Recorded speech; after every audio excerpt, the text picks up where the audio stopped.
주의 이름으로 환영합니다.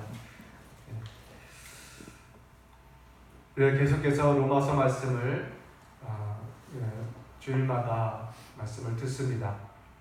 이제 점점 말씀이 진행되는 과정 속에 이 예수 그리스도의 복음 안에 있는 진리와 그 은혜의 풍성함이 점점 이제 더 드러나고 또 나타날 것을 이렇게 바라보면서 마음이 벅차고 기대가 넘치고 참으로 더 빨리 여러분들과 더 많은 말씀들을 나누고 싶은 그런 마음만 앞서갑니다.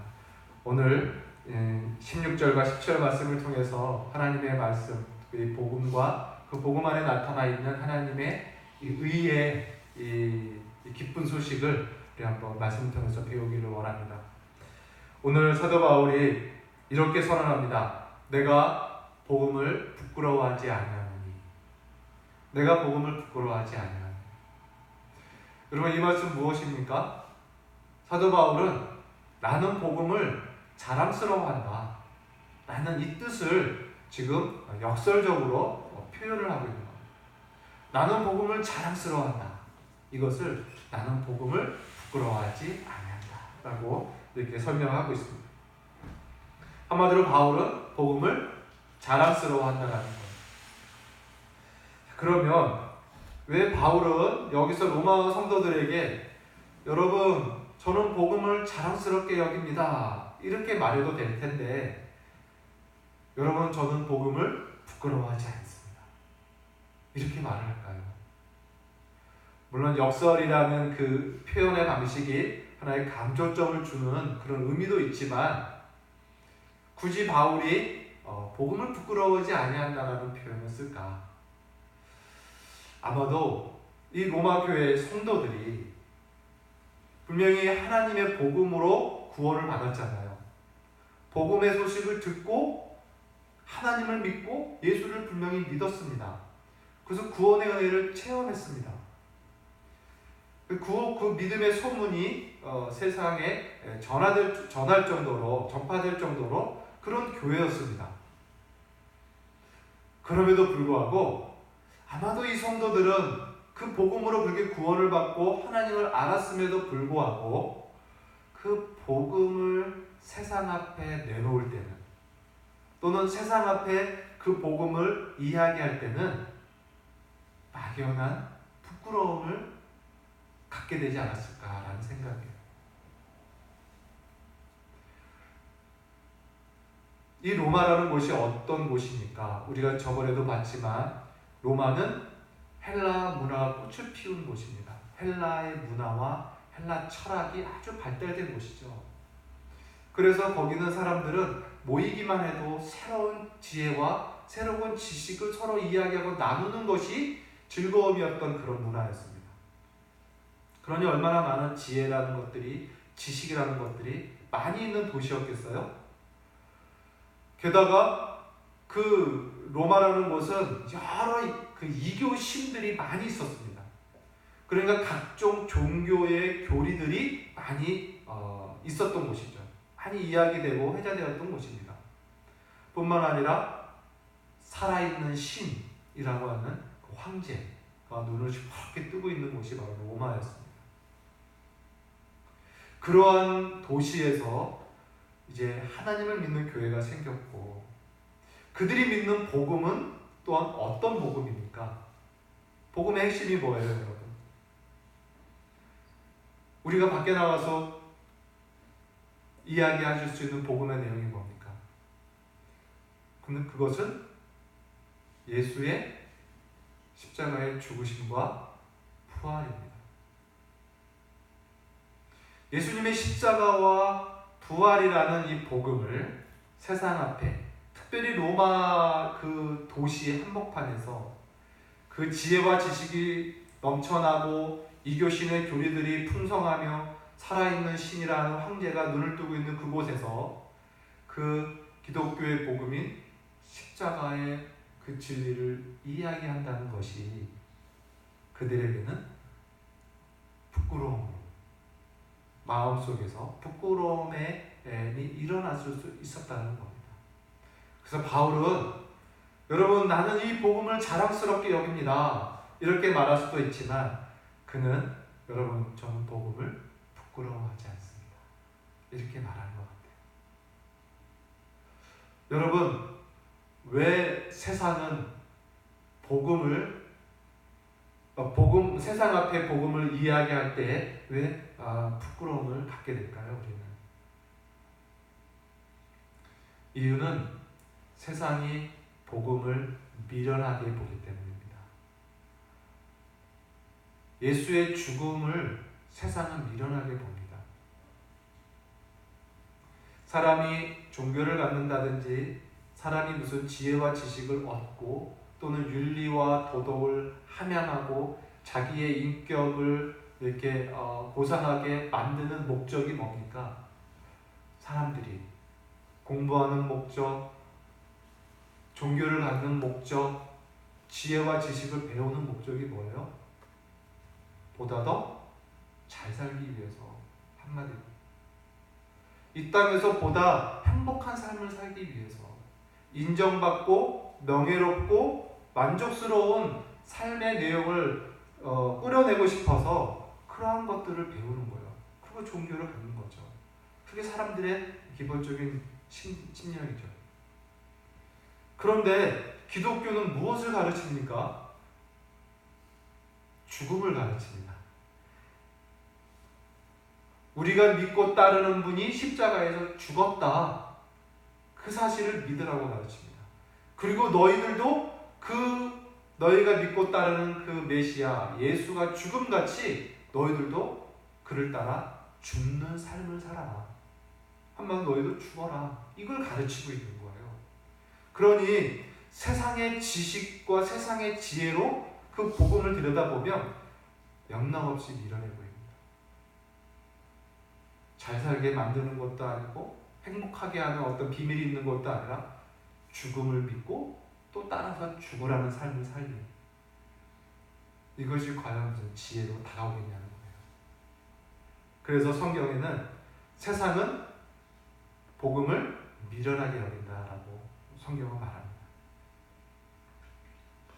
그래서 바울은 이 로마 교인들이 갖고 있는 이 복음으로 구원을 받았음에도 불구하고 그들이 이 복음을 세상 앞에서 이야기하거나 내놓을 쯤에는 자신들도 모르게 막연하게 갖고 있는 이 부끄러움, 바울은 알았는지 여러분, 나는 복음을 부끄러워하지 않습니다 라고 선언한 겁니다. 그리고 그 이유가 뭐냐? 그 이유는 이 복음은 믿는 자에게 구원을 주시는 하나님의 능력이 되기 때문입니다. 이렇게 이야기하는 거예요. 다시 말해서 세상은 이 복음을 미련하다라고 조롱하고 비웃지만 이 복음을 믿는 자는 하나님의 능력을 경험한다는 거예요. 그래서 바울은 자랑한다는 거예요.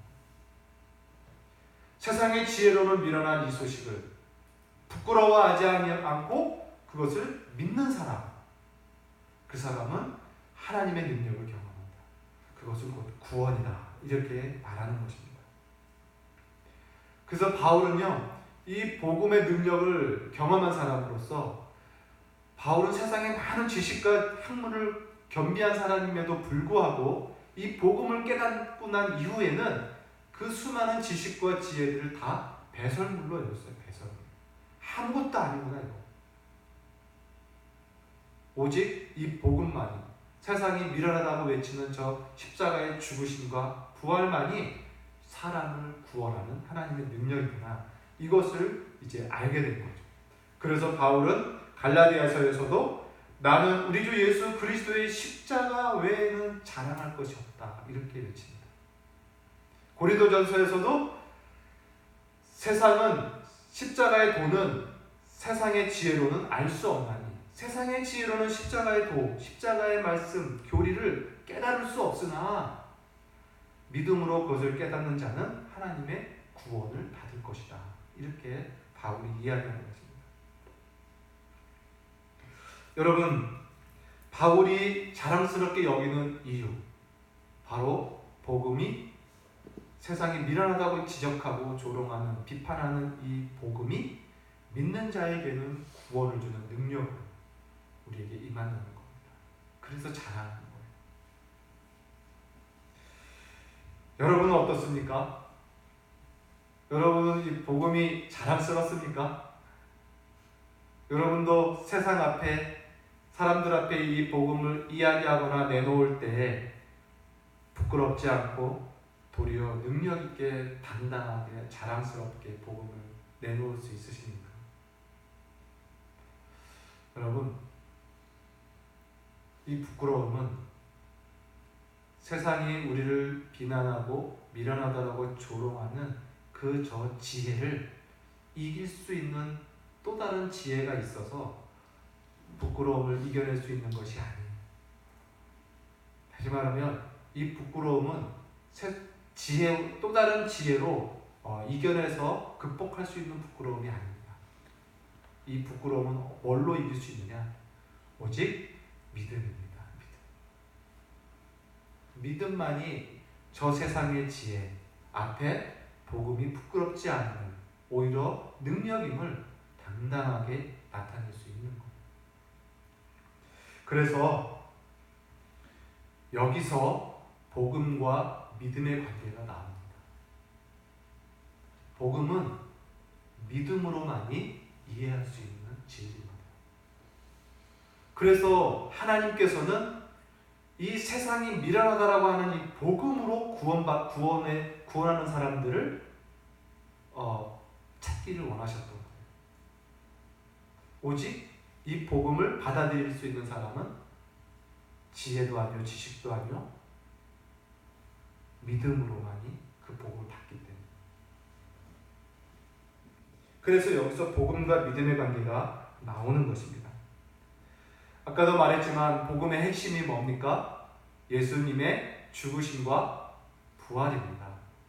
이것이 무슨 지혜로운 이야기며 무슨 지식의 내용이 되겠습니까?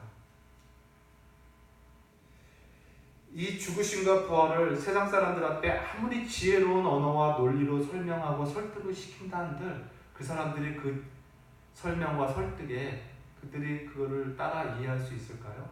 못합니다. 오직 그 복음은 믿음으로만이 이해할 수 있고 믿음으로만이 나에게 능력으로 다가올 수 있는 것. 믿음으로만이 그 복음이 자랑스럽게 여기게 되는 것입니다. 그래서 이 미련해 보이는 복음이 이제 복음을 믿으면은 그때는 이야기가 확 달라지는 거예요. 아까 말한 대로 믿는 자는 이제 하나님의 능력을 경험하게 된다는 것이죠. 여러분, 복음이 요구하는 것은 오직 하나입니다. 그것은 바로 믿음입니다.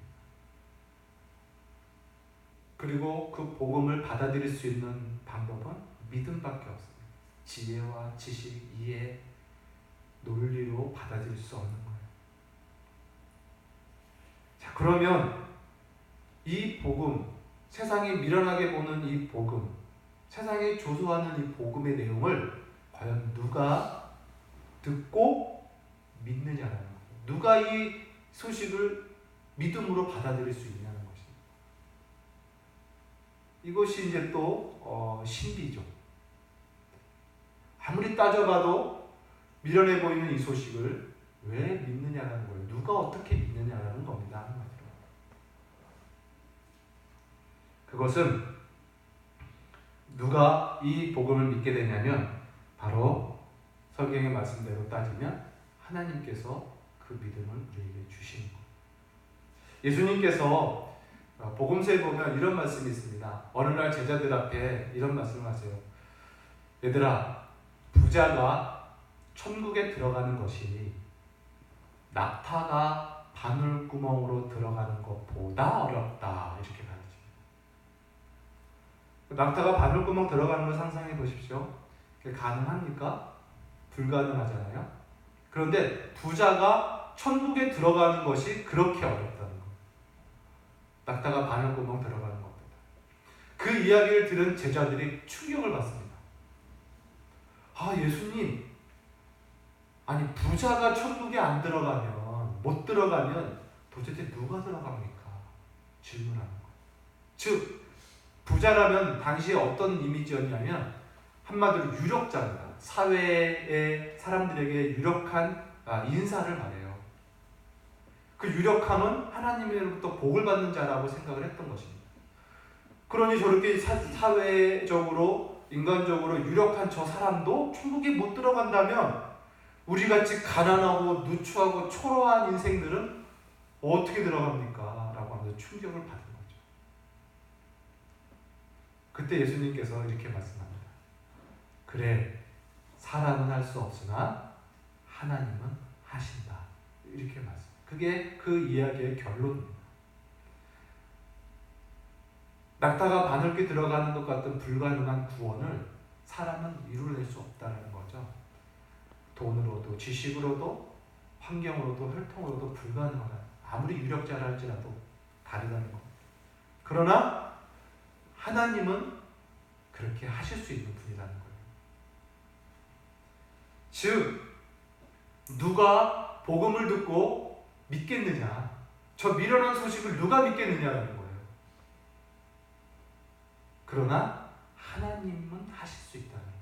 하나님이 하신다는 거예요. 그 복음을 듣고 미련하다라고 거부하는 것이 아니라 그것을 곰곰이 받아들이게끔 듣고 받아들이고 수용하게 하는 이 믿음을 갖게 하는 것을 바로 하나님이 하신다는 거예요. 이게 신비입니다. 그러므로 믿음이라는 것은 우리가 만들어내는 것이 아니라 엄밀히 말하면 하나님께서 주시는 선물이 되는 거예요. 그래서 하나님이 그 믿음을 선물로 주심으로 그 사람은 그 선물을 통하여 그 믿음을 통하여 복음을 받아들이고 수용하게 되는 것, 구원의 능력을 경험한다는 것입니다. 여러분, 사람은 근본적으로 죄인으로 태어났기 때문에 죄인은 영적으로 죽은 존재거든요. 영적인 진리를 깨달을 수 없는 그런 상태라는 것입니다. 그래서 아무리 진리를 이야기해도 그게 리얼하고 불편하고 싫게 받아들인다는 의미예요. 영적으로 죽은 사람들이 그 진리를 그걸 진리로 여기게 되는 그 과정 또는 여기게 되는 그 모습이 크게 놀라운 신비라는 거예요. 불가능한 것이 비로소 가능하게 됐다라는 거죠. 그게 하나님의 은혜로 그렇게 되는 거예요. 곧 하나님께서 구원하기로 작정한 자를 하나님께서 그렇게 믿음을 주시고 그 복음을 수용하게 하며 그 복음을 받아들이게 함으로 그에게 구원의 능력까지 하나님께서 역사하시는 것. 이것이 신비며 하나님께서 주시는 은혜다라고 이야기할 수 있습니다. 그래서 구원은 하나님의 은혜요. 하나님께서 주시는 것이고 믿음 또한 하나님께서 우리에게 주시는 선물이다. 이렇게 성경은 이야기한다는 것입니다. 그러므로 여러분, 이제는 우리가 이렇게 다시 한번 이야기해 봅시다. 복음은 항상 믿음을 요구합니다. 복음은 믿음과 동행합니다. 그래서 믿음으로만이 이제 복음이 지혜로 여겨지고 능력으로 여겨지게 된다는 거예요. 더 이상 복음이 세상 앞에서 부끄럽지 않은 소식으로 받아들이게 된다는 것입니다. 그러므로 여러분, 우리가 지금 신앙생활하고 있는 이 모습을 그냥 너무나 당연한 것으로 받아들여서는 안 됩니다. 저와 여러분이 믿음을 갖고 있다, 신앙생활을 하고 있다, 여러분 이것 자체가 놀라운 신비입니다. 왜냐하면 하나님이 믿음을 선물로 우리에게 주셨기 때문이고 그 믿음으로 인하여 저와 여러분이 구원의 능력을 지금 누리고 있는 것이기 때문에 그렇습니다. 그러므로 여러분, 이 믿음과 우리가 받은 이 구원을 너무나 당연하게 여기지 마십시오. 기뻐해야 되고 감격해야 되고 이 사실로 하나님을 찬양하고 경배할 수 있는 것이죠. 그래서 기독교를 믿음의 종교라고 단호하게 선언하는 것입니다. 그래서 기독교에 있어서는 이 믿음이 매우 중요하다는 믿음. 믿음으로만이 보이지 않는 하나님을 우리는 알 수 있습니다. 믿음으로만이 하나님의 약속들을 우리는 신뢰하고 믿음으로만이 장래에 나타날 영광을 소망합니다. 믿음으로만이 주의 말씀을 지킬 수가 있고요. 믿음으로만이 고난도 참아낼 수 있는 것입니다. 인내할 수 있습니다. 믿음으로 우리는 기뻐하고 믿음으로 감사하고 믿음으로 찬양을 하게 되는 것. 그리고 믿음으로 헌신을 하는 겁니다. 그래서 기독교는 온통 믿음인 거예요. 믿음으로. 그래서 기독교 신자들의 삶의 원리는 뭐냐? 삶의 방식은 뭐냐? 바로 믿음이다. 이렇게 정리할 수 있습니다. 그 말을 오늘 성경은 뭐라고 어떤 식으로 표현하냐면 17절에 이렇게 나오죠. 복음에는 하나님의 의가 나타나서 믿음으로 믿음에 이르게 하나니 오직 의인은 믿음으로 말미암아 살리라. 곧 신자들의 삶의 방식은 믿음이라는 겁니다. 믿음으로 살아간다는 거예요. 이것을 우리의 이야기를 다시 한다면 믿음이 어떤 겁니까? 우리가 만들어낸 것이 아니라고 이야기했죠.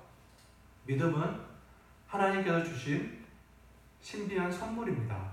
그 선물을 처음 받은 이 믿음으로 이제 우리는 살아가는 거예요. 살아가면서 말씀을 이 믿음으로 믿어갑니다. 이 믿음으로 보이지 않는 하나님을 알아갑니다.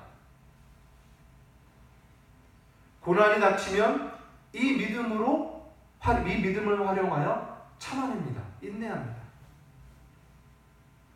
장래에 대한 소망의 이야기를 들을 때 허망한 것 같으나 그 장래의 영광을 믿음으로 붙였습니다. 이렇게 신자들이 처음 선물로 받은 믿음을 자꾸 활용함으로 그 사람은 어떻게 될까요? 더욱더 믿음의 사람이 되어가고 더 많이 하나님을 알아가고 더 많이 말씀을 지켜가게 되고 더 많이 경배하게 되므로 처음에 받았던 믿음이 더욱더 커진 믿음이 되어간다는 거예요. 한 가지의 믿음이 수백만 가지의 믿음으로 처음 믿음이 나중에 큰 믿음으로 이렇게 자라난다는 거예요. 그래서 오직 의인은 믿음으로 말미암아 살리라 이렇게 이야기합니다. 이 말씀 안에 들어있는 이 신자들의 삶의 원리인 이 믿음을 여러분 이제 기뻐하십시오. 이 믿음을 주목하면서 이 믿음에 대하여 감사하십시오. 복음이 요구하는 것은 다른 것이 아닙니다. 또 하나님도 우리에게 요구하는 것은 이 믿음입니다. 오늘 17절에 복음에는 하나님의 의가 나타났나니 이렇게 나오죠. 또 조금 있으면 언젠가 좀 있으면 보겠지만 로마서 3장에 보면은 율법 외에 하나님의 의가 나타났나니 이런 말씀이 있습니다. 곧 이 복음이 가르쳐주는 또 복음이 우리 신자들에게 요구하는 것이 이 신앙생활에서 오직 믿음이라는 것을 지금 강조를 하고 있는데 뭐냐면 하나님도 우리에게 요구하는 것은 믿음을 요구한다는 의미입니다. 즉 율법의 어떤 신실한 행동이나 율법을 다 완전히 지켜가는 어떤 그러한 온전한 삶의 행위들을 하나님께서 요구하는 것이 아니라 믿음을 요구하신다라고 로마서는 계속 이야기를 하고 있어요. 여러분 왜 이 믿음이 이렇게 중요할까? 왜 하나님은 또한 믿음만 우리에게 요구하실까? 왜 기독교는 수많은 표현들이 있지만 믿음의 종교라고 기쁘게 외칠 수 있을까? 한번 생각해 볼까요? 창조주 하나님을 생각해 봅시다.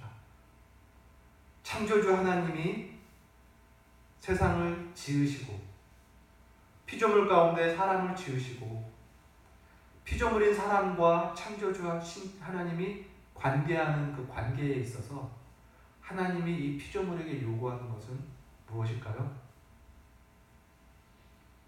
믿음입니다. 이들에게 사랑을 요구하시는 것도 아니고, 이들에게 정직한 삶의 태도를 요구하시는 것도 아니고, 이들에게 무슨 완벽한 삶의 행동들을 요구하는 것이 아니라 믿음을 요구하고 계셔야 하나님. 다시 말하면 창조주와 피조물과의 사이에서 요구되어지는 덕목은 믿음 하나님. 물론 하나님은 전능하시기 때문에 인간에게 다가가실 때 믿음이라는 조건이 있어야만이 다가가실 수 있고, 또 없으면 못 다가가는 그런 분은 아니에요. 하나님은 하나님 편에서 인간에게 다가갈 때 믿음을 조건으로 걸 필요가 없어요. 그럼 전지전능하시고 완전하신 분이기 때문에 그에게 믿음이 어떤 조건이라는 것이 없습니다. 그러나 피조물 편에서는 창조주 하나님에게 나아갈 때 갖추어야 할 덕목이 있는데, 그게 성실이나 무슨 사랑이나 정직 이런 개념이 아닌 바로 믿음이었다는 겁니다. 이게 창조주와 피조물과의 사이에 있는 요구되어지는 것입니다. 이 믿음이 죄로 인해서 깨졌고요. 믿음의 관계가. 하나님은 마지막 때, 그래서 예수 그리스도가 이 땅에 오실 때 갈라디아서는 어떻게 표현하냐면 믿음의 때가 올 때라고 표현이 됩니다. 믿음이 오시기 전에, 믿음의 때가 오시기까지, 이런 표현이 있어요. 다시 믿음이 회복되는 때가 온다라는 거죠. 이처럼 여러분, 우리 교회에서는, 이 기독교에서는 이 믿음이라는 덕목이 매우 매우 크고 중요하다는 사실을 전 여러분이 다시 한번 상기했으면 좋겠다는 거죠. 그리고 이 믿음을 인간이 만들어낼 수 있는, 창출해낼 수 있는 것이 아닌 전적으로 하나님에게 받은 선물이라면, 신령한 선물이라면 나에게 있는 이 믿음을 주목하면서 기뻐해야 돼요. 당연히 감격하며 기뻐하며 행복해할 수 있다는 것입니다. 그리고 그 믿음을 통하여 또 하나님은 구원의 은혜까지 베푸시니 우리가 받은 복락의 깊이와 넓이가 엄청난 거죠.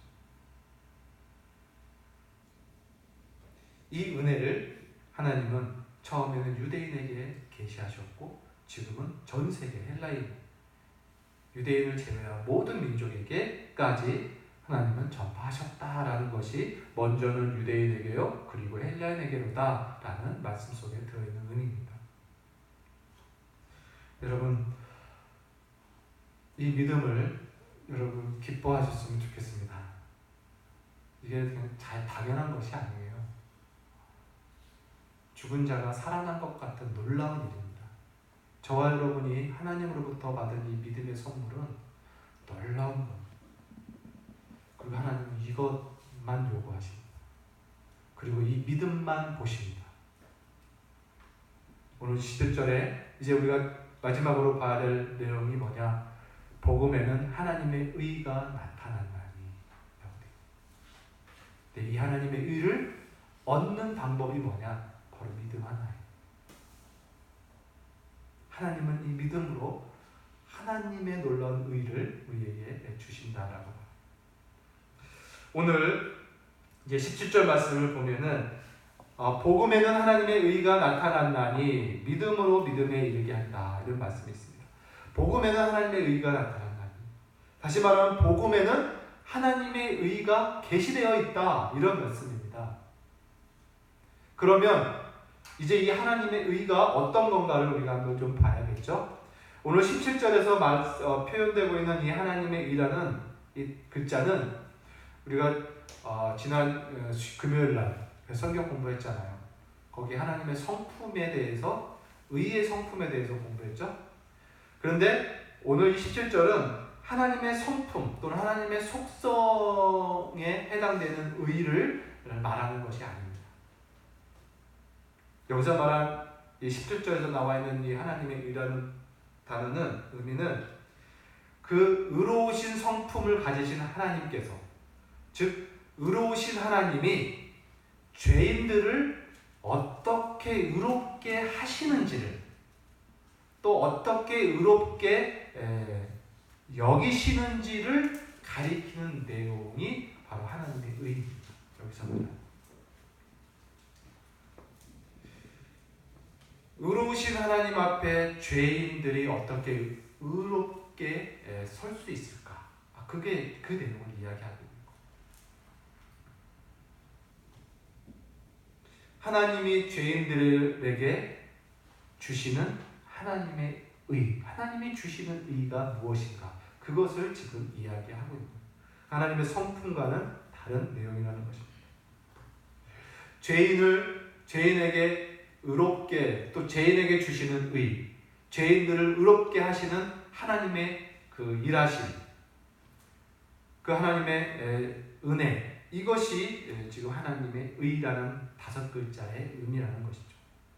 그리고 하나님이 주시는 그 의를 얻는 방법이 뭐냐? 죄인들이 그 하나님이 주시는 의를 얻는 방법이 뭐냐? 그것도 바로 믿음이다, 이렇게 말하는 거예요. 그래서 하나님은 우리 인간들에게 율법의 의를 요구하지 않아요. 율법적으로, 행위적으로, 또 윤리적으로, 도덕적으로 완벽한 그런 데서 복을 주고 그것을 요구하시는 하나님이 아니라는 겁니다. 왜냐? 죄인은 그것을 다 이룰 수 없어요. 죄인은 그것을 행할 능력이 없음을 하나님은 아십니다.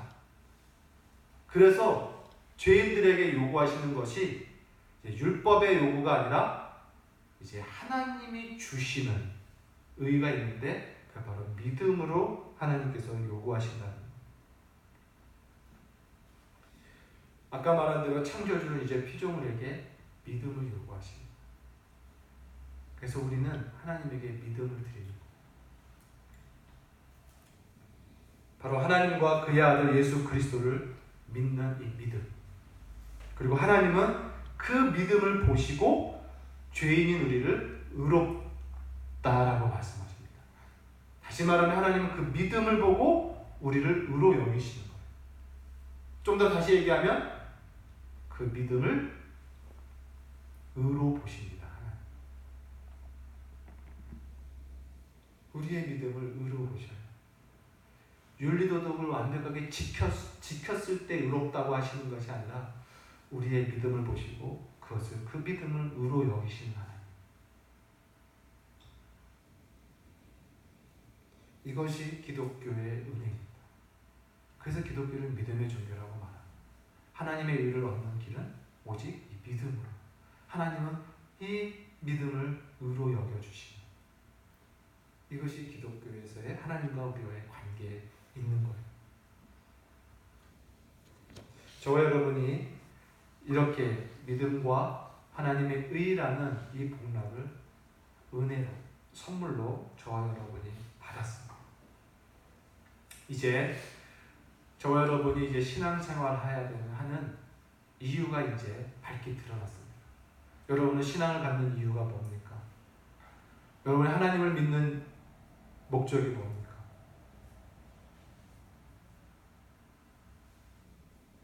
더 잘 살기 위해서, 오늘도 또 앞으로 미래에 닥칠 환난과 어려운 일들을 잘 도움받아 해결받기 위해서, 무슨 애고를 쫓아내기 위해서, 그래서 하나님을 믿는 겁니까? 성경은 그것을 목적으로 하나님을 믿는 것이 아니라 우리가 하나님을 믿는 이유는 바로 하나님의 의를 얻기 위해서 믿는 것. 하나님이 주시는 의를 받기 위해서. 죄인이 하나님 앞에 의롭다 여김을 받기 위해서 우리는 신앙생활 믿는 것입니다. 그러므로 여러분, 이제 우리는 기독교를 바르게 이해해야 되고 바르게 세워나가야 하는 것입니다. 하나님이 우리에게 주시는, 요구하시는 것은 바로 믿음입니다. 그리고 그 믿음으로 우리를 의롭다 여기시는 은혜를 우리에게 주십니다. 저와 여러분이 이 믿음과 그 믿음으로 우리에게 주어지는 하나님의 의, 거저주시는 하나님의 의를 최고의 행복으로 여겼으면 좋겠어요. 최고의 기쁨이 되었으면 좋겠어요. 여러분의 인생의 최고의 만족, 나의 믿음과 나의 의, 하나님 주신 의, 나의 의, 이것을 여러분이 최고의 기쁨으로 여겼으면 좋겠습니다.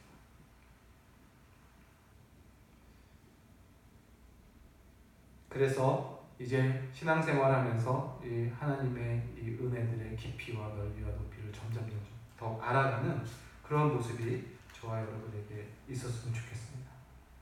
말씀을 맺겠습니다. 복음과 믿음의 관계 다시 한번 생각해 보십시오. 복음이 요구하는 것은 믿음입니다. 이 복음은 미련한 소식입니다. 근데 그 미련한 소식을 믿는 자는 하나님의 능력을 경험하는, 구원의 능력을 경험하는 놀라운 은혜의 소식이 됩니다. 그리고 그렇게 믿는 자는 이제 이 믿음이 삶의 방식이 되어서 모든 것을 믿음의 방식으로 살아갑니다. 그리고 믿음으로 죄인을 의롭다 하시는, 그 믿음을 의로 여겨주시는 그 하나님의 자비와 사랑을 찬송하고 기뻐하는 그런 신앙생활이 저와 여러분에게 있기를 바랍니다. 그래서 믿음에서 믿음으로 일어나는 그런 놀라운 은혜가 있기를 바라요. 여러분, 겨자씨만한 믿음 이야기 아시죠? 예수님께서 제자들에게 놀라운 말을 하셨습니다. 얘들아, 겨자씨만한 믿음만 있어도 저 산을 들어서 저 바다에 빠뜨릴 수 있다, 이렇게 말해요. 여러분, 이게 상상이 갑니까? 겨자씨를 저는 보지는 못했어요. 근데 뭐 눈곱만큼 작은가 봐요. 근데 그 겨자씨, 우리의 그 겨자씨만한 믿음만 있어도요, 산을 향하여 명령하고, 산아, 저 바다에 빠져라, 그러면 그대로 순종한답니다. 예수님의 말씀입니다. 어떻게 겨자씨만한 믿음만 있어도 그렇게 될 수 있을까요? 근데 예수님은 다른 부분에서 또 이렇게 말씀합니다. 너희가 겨자씨를 알지? 겨자씨 하나가, 그 작은 겨자씨 하나가 땅에 심겨지면 나중에 어떻게 자란다고요? 각종 새들이 와서 쉴만한 그런 나무로 자라지 않느냐, 큰 나무가 되지 않느냐, 이렇게 말해요. 여러분, 하나님께서 우리에게 선물로 주신 믿음이라는 그 수준이 사실은 완전한 믿음을 우리에게 주시지만, 우리가 활용할 수 있고 우리가 경험할 수 있는 믿음의 수준은 어쩌면 겨자씨만한 작은 믿음일 수 있어요. 우리가 믿음 생활 시작할 때 우리 시작의 믿음의 수준은 겨자씨만큼 작을 수 있습니다. 그러나 이 겨자씨만한 믿음을 삶의 방식으로 계속 활용하고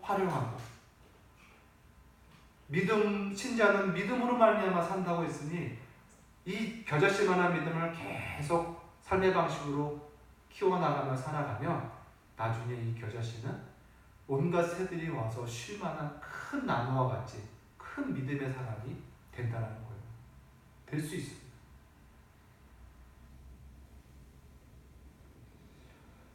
그래서 겨자씨만한 믿음은 결코 작은 게 아닌 거예요. 결과적으로 얘기해요. 그 겨자씨만한 믿음이 산을 옮길 만한 큰 믿음으로 얼마든지 자랄 수 있다는 것입니다. 그럼 여러분, 지금의 나의 믿음이 겨자씨만하다고 해서 슬퍼하지 마십시오. 기뻐하십시오. 하나님께서 주신 이 믿음은 생명력이 있고요, 씨처럼. 그리고 신자는 오직 이 믿음으로 말미암아 믿음에 이르는 이 놀라운 삶을 살아감으로 결국 우리는 큰 믿음의 사람으로 성장할 수 있다는 것입니다. 오늘 말씀이 저와 여러분에게 큰 확신과 위로가 되기를 바라고, 이 복음과 믿음의 관계, 하나님께서 오직 믿음만 요구하신다. 그리고 이 믿음이 하나님에게는 의로 여겨주시는, 우리를 의로 여겨주시는 이 놀라운 소식이 복음이다 라는 것을 기억하면서 저와 여러분이 신앙생활 할 때 온전히 찬양과 감사와 감격이 넘치는 그런 신자가 되기를 주의 이름으로 소원합니다. 기도하겠습니다. 살아계신 하나님,